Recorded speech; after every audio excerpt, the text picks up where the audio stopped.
4월 25일 살아계신 하나님의 말씀 디모데전서 6장 17절부터 21절 말씀으로 너그러운 자가 되라 하는 말씀드립니다. 사람을 낚는 어부가 되기 위한 자질이 있습니다. 무슨 얘기냐고요? 주님께서 공생애를 시작하시면서 제자들을 부르실 때 했잖아요. 그들에게 붙인 별칭이 있었지요. 마가복음 1장 16절 이하에 갈릴리 해변으로 지나가시다가 시몬과 그 형제 안드레가 바다에 금을 던지는 걸 보시니 그들은 어부라. 예수께서 이르시되 나를 따라오라. 내가 너희로 사람을 낚는 어부가 되게 하리라 하시니 곧 그물을 버려두고 따랐다고 말씀되어 있습니다. 제자들은 반수가 넘는 이들이 실제로 갈릴리 호수에서 물고기를 잡던 어부들이었잖아요. 그래서 그들에게 사람들을 구원의 그물로 잡아 주님께로 이끌어드리게 될 어부가 될 거라고 하는 예시를 주셨던 것이죠. 그처럼 베드로를 위시한 그들은 혈기가 많고 서로 높은 자리 차지하겠다고 와서 말이죠. 예수님 수석거리고 시기 질투하는 이런 속된 의지를 가진 사람들이었어요. 그렇지만 그들은 예수님을 3년에 따라다니면서 훈련되고 예수님께 보고 배우면서 깨닫게 되고 오순절날에 성령 강림 사건이 있고 난 뒤에는 모두가 다 변화를 받아서 새 사람이 돼가지고 성품 자체가 예수를 닮은 그런 모습들을 갖추게 됐습니다. 사도 바울도 마찬가지였어요.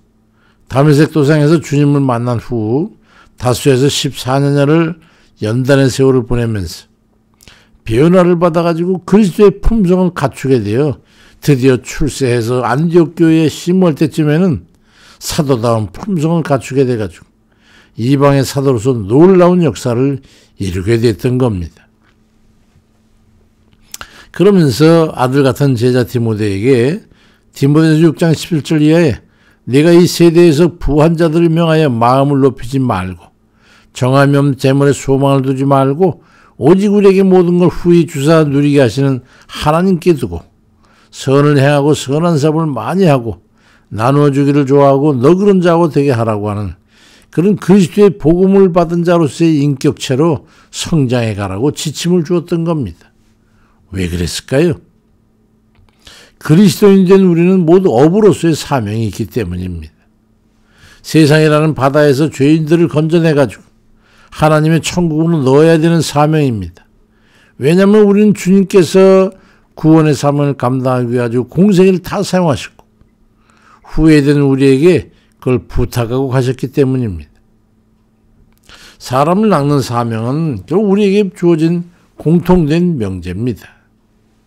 만나는 누구에게든지 복음을 전해주고 그들을 구원의 문으로 들어가도록 인도하는 것이 공통된 사명인 것입니다. 베드로전서 2장 21절에도 이를 위하여 너희가 부르심을 받았으니 그리스도도 너희를 위하여 고난을 받으사 너희에게 본을 끼쳐 그 자취를 따라오게 하려 하시느니라고 말씀합니다. 그런데 무조건 그물을 물에 던지거나 낚시를 물에 던진다고 고기가 물리느냐면 그렇지 않지 않습니까? 낚시에 미끼를 달아서 물고기가 그 미끼를 물게 되면 그제서야 낚올리게 되는 거죠. 그 미끼는 물고기가 좋아하는 맛있는 것이어야 소용이 있습니다. 미끼가 매력이 있어야 그걸 물게 되죠. 요즘에는 전자미끼라는 게 있어가지고요. 작은 물고기처럼 생긴 미끼가 움직이면서 끼역끼역 그 물고기 소리를 내도록 해가지고 큰 물고기들이 와가지고 덥석 물 때 낚아채도록 해서 고기를 잡는다는 거예요. 이와 마찬가지로 우리가 어부로서 세상에서 사람들을 구원해내기 위해서는 그들이 어부를 따르고 어부에게 매력을 느끼도록 그렇게 해서 이끌 수가 있는 거죠. 어부의 인품과 덕성이 바로 이에 속하는 사항입니다. 어부로서 요구되는 품성을 우리는 갖춰야만이 됩니다. 로마서 14장 11절 이하에 하나님의 나라는 먹는 것과 마시는 것이 아니고 오직 성령 안에 있는 의와 평강과 희락이라.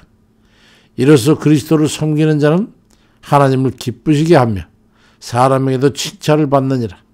그러므로 우리가 화평한 일과 서로 덕을 세우는 일을 심쓰나니라 말씀합니다. 우리가 예수 그리스도를 믿고 섬기는 자들로서 하나님을 기쁘시게 하고 사람들에게도 호평을 얻음으로써 세상의 불신자들을 이끌 수 있는 그런 이들이 돼야 되는 겁니다. 왜냐하면 그리스도인으로서의 인품이 있어야 되니까. 그에 합당한 품성이 바로 평강과 희락입니다. 그래서 사도 바울은 모든 이들과 화평하고 덕이 있는 일이 되어야 함에 대해서 말씀했던 것입니다. 우리 그리스도인들은 모든 이들과 화평하고 사는 삶의 모습이 평안하고 기뻐하며 사는 희락이 느껴지고 덕 있는 인품이 느껴질 때 우리 매력을 갖게 되는 거예요. 그런 인품을 갖추게 되면 그런 일을 가리켜서 참 저 사람들은 너그러운 사람이야. 그렇게 지칭하게 되죠. 그리스도는 모든 이들에게 그래서 너그러워야 합니다. 로마서 12장 18절에 할 수 있거든 너희로서는 모든 사람과 더불어서 화목하라고 말씀하고 있고, 에베소 4장 32절엔 서로 친절하게 하며 불쌍히 여기며 서로 용서하기를 하나님이 그리스도 안에서 너희를 용서하심과 같이 하라고 말씀합니다. 그런가 하면 누가복음 6장 31절에는 남에게 대접을 받고자 하는데 너희도 남을 대접하라고 말씀합니다.